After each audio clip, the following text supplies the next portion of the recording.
Ridho Kasama. Sahabat Ridho Kasama, perkenalkan saya Ardi. Hari ini saya adalah host podcast Rumah Sakit Ridho Kasama. Baik, sahabat Ridho Kasama, kita sudah lama sekali ingin berjumpa dengan seorang. Beliau ini adalah seorang wanita. Beliau adalah seorang dokter obgyn, dokter kandungan, yang pastinya kita akan bertanya-tanya banyak sekali. Oke, saya sudah tidak sabar nih. Siapakah beliau? Tara, silahkan dokter, perkenalkan diri. Oke, Assalamualaikum warahmatullahi wabarakatuh. Sahabat Ridho Kasama semua yang soleha dan cantik-cantik. Perkenalkan, saya Dr. Nurmiati. Sudah bertugas di Ridho Kasama sejak tahun 2007 dan sudah menjadi spesialis obstetrik ginekologi sejak sudah 21 tahun. Jadi cukup lama. Dalam hal ini saya ingin membagikan ilmu walaupun sedikit, tapi insya Allah bermanfaat untuk sahabat-sahabat Ridho Kasama. Baik, assalamualaikum dokter. Waalaikumsalam. Apa kabar dokter hari ini? Alhamdulillah. Sehat ya dok. Ya. Mudah-mudahan kita sehat semua, termasuk sahabat Ridho Kasama. Amin. Baik, dokter izin bertanya di sini. Dokter kan tadi sudah 7 tahun ya. Alhamdulillah luar biasa. Karena Ridho Kasama sudah hampir 12 tahun berjalan menjadi rumah sakit. Betul.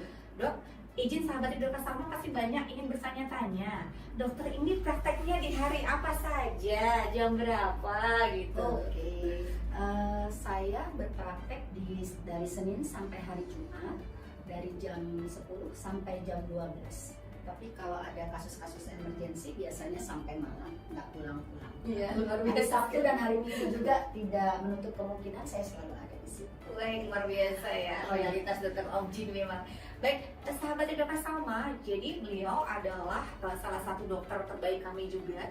Salah satunya dengan loyalitas yang tadi kita sudah dengarkan dari beliau. Intinya 24 jam kami akan siap. Dokter obgyn, dokter murni akan siap melayani sahabat Ridho Kasama.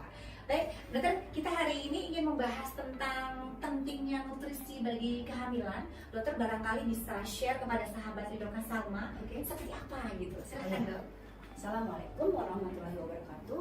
Seperti kita ketahui bahwa untuk kehamilan diperlukan nutrisi yang asupan yang cukup, sehingga asupan yang cukup itu dapat memberikan wanita hamil ini kecukupan gizi untuk bayinya dan mampu melahirkan secara normal, sempurna. Begitupun juga dapat memberikan ASI setelah melahirkan. Dengan berdasarkan itu, nutrisi itu adalah karena masalah penting nutrisi itu. Karena apa? Di sini merupakan sangat berpengaruh kepada wanita itu sendiri, kesehatan wanita itu sendiri, juga untuk generasi mendatang. Artinya begini, kita umpamakan jika ibu yang melahirkan bayi dengan asupan dan nutrisi yang bagus, yang cukup, maka dengan demikian melahirkan bayinya juga bayi yang sehat. Setelah itu dia menginjak remaja.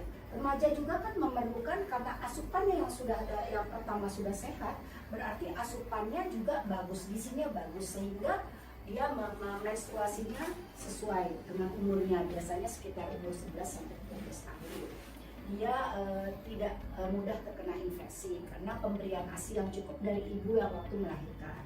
Terus setelah dia beranjak dewasa juga dia infertilitasnya, kesuburannya juga tidak terganggu, jadi mudah hamil. Terus dia juga bisa memelihara kehamilannya dengan baik, melahirkan bayi yang sehat, bukan bayi prematur, bukan bayi dengan hipoglikemi karena dia bisa dilahirkan dari ibu-ibu yang diabetes, bukan bayi yang kurang gizi atau stunting. Nah, itu semua sangat berpengaruh karena dari asupan nutrisi awal dari ibu yang hamil. Nah, kita yang paling penting lagi, ibu hamil itu dengan mengeluarkan bayi itu dia bertanggung jawab terhadap kesehatan bayinya itu dalam 1000 hari pertama kehamilan. Artinya untuk 3 tahun itu dia bertanggung jawab dengan asupan yang cukup. Dia bisa menjamin kesehatan bayi sampai dia bisa menyusui 2 tahun sesuai dengan sesuai dalam kaidah Islam ya. Memang kita harus menyusui 2 tahun. Paling tidak 6 tahun ASI eksklusif tanpa pemberian pengganti ASI. Baik, siap, luar biasa sekali. Baik, dokter, banyak sekali tadi yang sudah disampaikan. Ini netizen juga pasti bertanya-tanya, ada pertanyaan juga ini. Baik, dokter, saya ingin bertanya terkait pentingnya nutrisi ibu terhadap keturunannya. Jadi untuk faktor dengan ibu dengan undernutrition tadi, pengaruhnya apa untuk keturunannya seperti itu? Ya. Kalau misalnya asupan ibunya itu di bawah gizi buruk, artinya dia itu bisa melahirkan bayi dengan intrauterine growth retardation, jadi bayinya kecil. Terus bisa juga menyebabkan dia lahir prematur.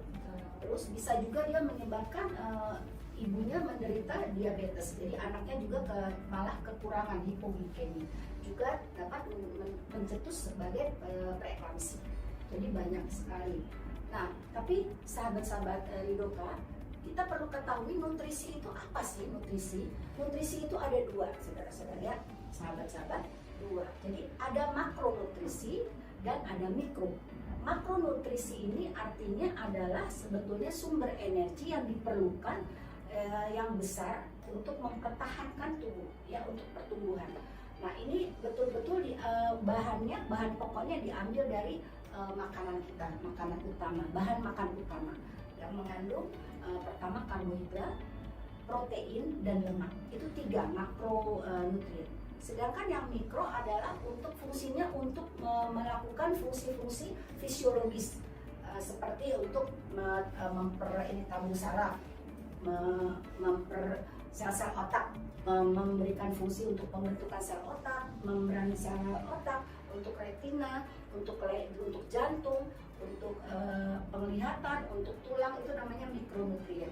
Mikronutrien itu bisa berbentuk asam folat, dan ada vitamin C, vitamin D, vitamin E, vitamin A, ada zinc, ada magnesium, ada kalsium, dan lain sebagainya. Dan itu tidak bisa diperoleh dari tubuh. Jadi kita harus ambil dari produk-produk makanan, dari menunya harus bervariasi. Itulah yang dipentingkan ibu-ibu, sahabat-sahabat Ridoka harus mengetahui apa yang kita harus makan ini supaya kehamilan kita sehat, bayi yang kita keluarkan juga sehat, dan bisa menyusui secara eksklusif tanpa harus ada bantuan dari susu sapi. Baik, ternyata tidak susah sebetulnya untuk nutrisi tadi ya dok ya. Dokter tadi terkait dengan nutrisi. Nah sekarang pengaruh untuk ayah dari nanti yang jadi ayah bayi gitu. Nah itu pengaruhnya seberapa berpengaruh dok untuk kehamilan tersebut dok? Ya, justru memang sangat berpengaruh ya. Walaupun tema yang kita ini di sini adalah nutrisi pada ibu hamil, tapi ayah tentu berpengaruh untuk terjadinya suatu kehamilan, terjadinya suatu konsepsi. Nah, kalau sperma yang dihasilkan juga kurang baik, otomatis bayi yang dihasilkan juga bisa menyebabkan dia keguguran. Jadi dia tidak bisa melanjutkan kehamilannya sampai cukup bulan.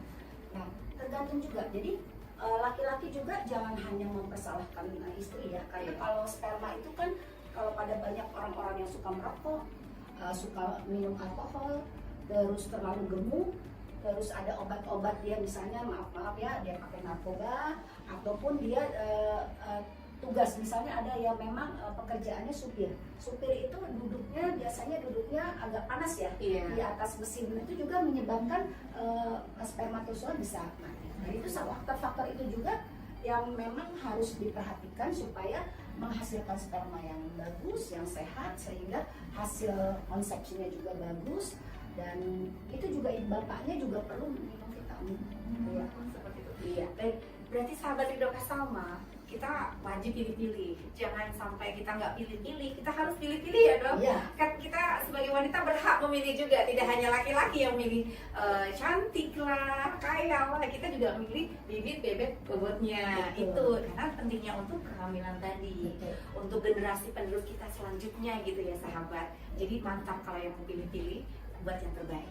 Baik, dokter, satu lagi pertanyaan Ya. terkait bagaimana kalau seandainya terjadi kekurangan mikronutrien, cara mengatasinya itu seperti apa? Apakah ada kita terlambat bisa dikatakan terlambat, ataukah bisa kan nanti diperbaiki untuk mikronutrien tadi seperti itu? Gimana dok? Bisa sih sebetulnya Mbak. Misalnya seperti gini, Kalau mikronutrien itu misalnya zat besi. Zat besi itu kita tidak harus diberikan kepada hanya ibu hamil saja. Pada wanita-wanita yang dengan remaja-remaja yang menstruasinya banyak, kita juga bisa untuk memberikan zat besi, ya. Terus juga pada misalnya pada yang vitamin B12. Vitamin B12 itu kadang ada orang vegetarian, dia tidak makan daging. Padahal B12 itu banyak asupannya di daging, ya, daging, ikan, dan telur, susu gitu. Begitu juga vitamin D. Vitamin D juga itu banyak terpaparnya dari ada susu, ada produk-produk susu misalnya keju, telur juga. Nah itu vitamin D itu kita lihat aja, biasanya kalau dia kurang paparan matahari kita bisa tambah vitamin D. Terus satu lagi misalnya kalsium atau kalsium juga bisa kita berikan. Dan itu satu lagi yodium perlu kita berikan. Jadi pada wanita hamil ataupun remaja-remaja putri, pada makanannya kita harus makan garam beriodium. Ya, paling itu mengatasinya. Ya. Siap. Baik, Dokter Murni ini memang namanya dokter objin berarti sangat memahami sekali ya untuk teori-teorinya. Kalau boleh tahu, berapa tahun sih dok untuk menjadi seorang dokter objin ini? Kami sekolah dari S1 ya, sarjana umum itu 4 tahun biasanya untuk mengambil spesialis. Ya. Luar biasa ya. Sahabat Dokter Salma boleh nanti meluncur menjadi seorang dokter objin biar seperti dokter Murni. Ya. Baik, dokter luar biasa sekali untuk hari ini. Jadi intinya pentingnya nutrisi bagi ibu yang hamil itu memang sangat penting sekali dari mulai pada saat diketahui dia hamil. Sebelum kehamilan. Dari sebelum kehamilan Ya, bisa diproses dari remaja berarti. Jangan sampai pas sudah melahirkan ternyata bayinya kecil baru diperbaiki. Memang bisa diperbaiki ya dok, tapi beda dengan golden period tadi yang dari sebelum hamil tadi. 1000 hari pertama. 1000 hari pertama ini sangat penting untuk demi keturunan kita yang lebih baik lagi. Luar biasa. Saya sangat bahagia sekali hari ini. Sahabat Dokter Salma pasti juga sangat bahagia dokter. Barangkali nanti sahabat Dokter Salma ingin konsultasi langsung dengan Dokter Murni. Nah, silahkan, kita terbuka sekali untuk waktu dan hari serta jamnya. Atau nanti mungkin sebelumnya WA terlebih dahulu ke rumah sakit Dokter Salma, sahabat ya.